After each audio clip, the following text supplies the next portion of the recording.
Yo yo yo yo yo yo yo yo yo yo yo yo yo yo yo yo yo YouTubers. Um, this is Twan bringing you all another Photoshop tutorial. And why would I even make a Photoshop tutorial during the week of Thanksgiving? And well, to put it simply, I'm thankful. I'm thankful for all you people out there who mistakenly hit the subscribe button when trying to search for another video. And I'm thankful for you 53 subscribers that I seem to have noticed the other day when I just happened to look at my YouTube profile. And I'm not too big on stats or anything. I don't care about channel views, video views, how many comments I get. As long as I help one person learn something, that'll work. That's good enough for me. But passing the 50 subscriber mark is a milestone, I guess. Small milestone, but it's a milestone. So I'm thankful for you all for actually watching my videos and such. Thank you. For your gift, for your Thanksgiving Day gift, which I don't think many people give Thanksgiving Day gifts. I'm probably one of the few, but for your Thanksgiving Day gift, I will be giving you a Photoshop tutorial. This one right here, the one that you're watching, and I will be teaching you the burn and dodge tool, or not really. I'll be teaching you about the burn and dodge tool more or less than showing you, because the process is very simple. All you do is brush like you do with a paintbrush. The burn and dodge tool, simply put, the burn and dodge tool either lightens the pixels that you paint or it darkens it, and the dodge tool is the one that lightens. The burn tool is the one that darkens. And if you're wondering which tool is the dodge and the burn tool, they're grouped together. You probably clicked the dodge tool once, which is this black magnifying glass, and you probably thought it was a zoom tool. So you probably tried to click a couple times and realized it's not doing anything, so you gave up hope, and eventually you found this clear magnifying glass down here. You're like, oh, there it is. There's the zoom tool. That's the one I need. But no, this is a good tool. This black magnifying glass, that is your dodge tool.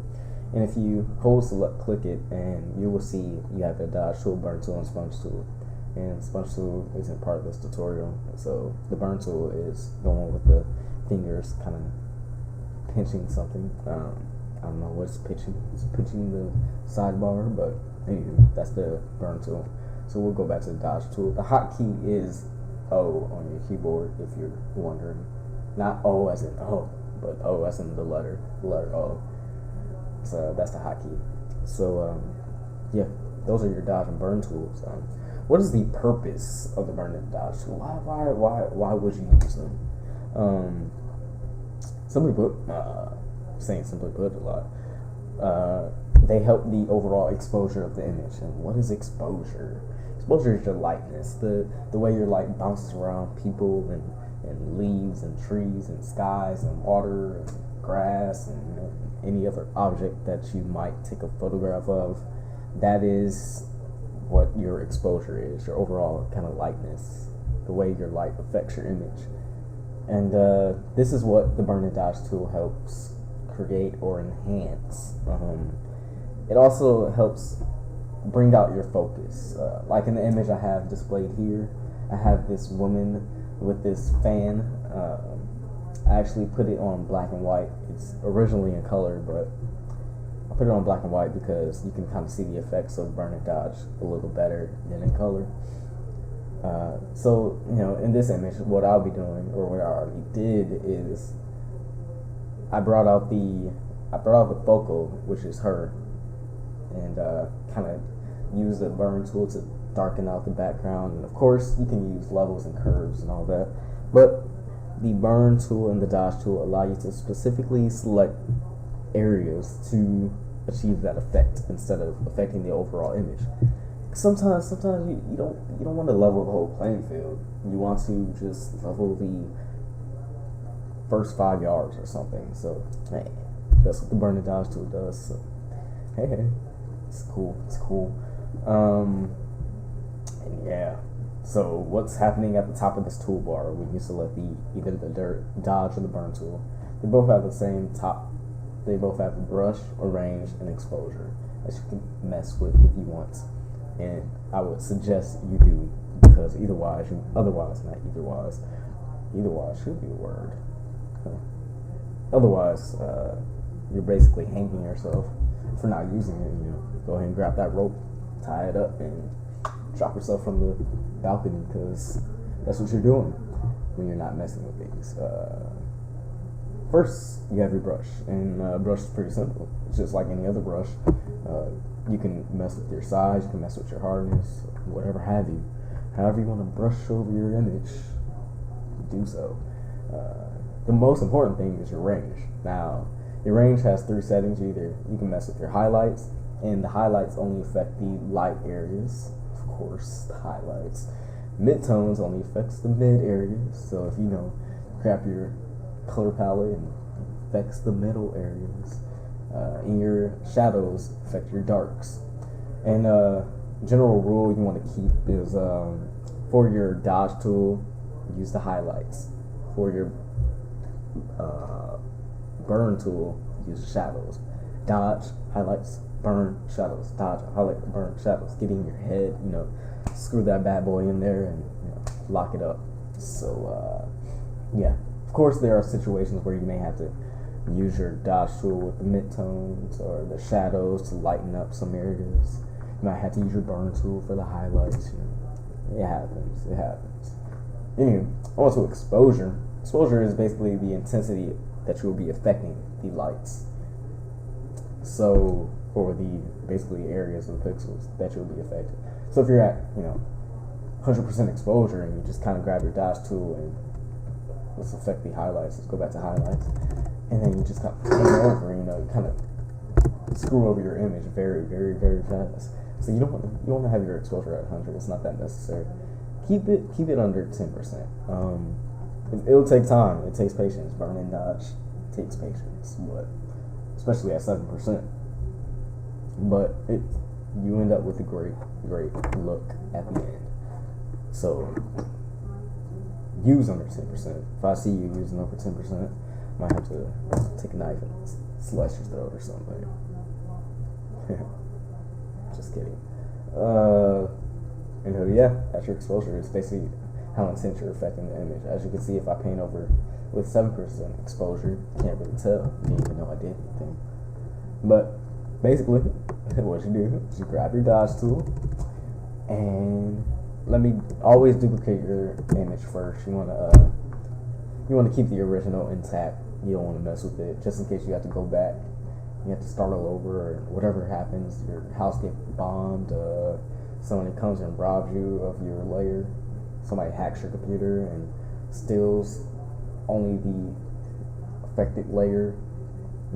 You'll have that original image intact. You'll be alright. You'll have insurance over your image.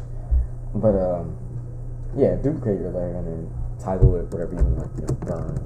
Title this dodge, and just start working. You want to paint over the highlights. Grab the light areas just to intensify that. That's how you bring out your photo. Intensify some areas. You see some lights back here. Paint over them. Hit them, tag them, hit them with your brush, and eventually, you go over the eyes. There's some white in there. Intensify those eyes, and as you keep doing it and doing it and doing it, you get somewhere. You grab your burn tool and you put it on shadows and kind of affect those shadows and get over there. Kind of bring the exposure up. Just for the tutorial, all right. Don't hurt me. I'm not going back on my word. Just a little bit. And I just set my exposure to 45%. You go over the background, just kind of bring that focal out, blah blah blah blah blah. This is quick and blah blah blah blah blah. Hit her with the brush, and then I did too much there. It's kind of drastic. Kind of want your changes to be a little gradual, but right there, that's drastic. That's bad. But just for tutorial purposes, as you can see, as you brush over, you just kind of get this effect. It's darkening the darks. It's not affecting the lights. Yeah, blah blah blah, blase blase, etc. etc. And so eventually, I already did something. I already did this because it would take forever to do the whole image, but eventually you get something like this. And as you can see, it kind of brings out the focal more, and your focus is in on her. The background, your eyes isn't wandering around too much. The lights kind of, bring out the focal a little bit. As you can see, if I switch back and forth, this is what the burn and dodge tool does. It intensifies the image. Of course, you can, like I say, you can use your curves, you can use your exposure adjustments, you can use levels, but burn and dodge just gives you more control. This is a decent outcome of what you can do. And yeah. So I mean that's the burn and dodge tool. Go catch the clap and burn something down. Keep the burns out your genitalia, and go dodge. Keep on dodging in life, dodging dodgeballs, whatever. That's it. Not too big, not too shabby. Alright, tutorial. Hope you learned something. Fading back to the shadows. They said it's gonna take a nation to hold us back.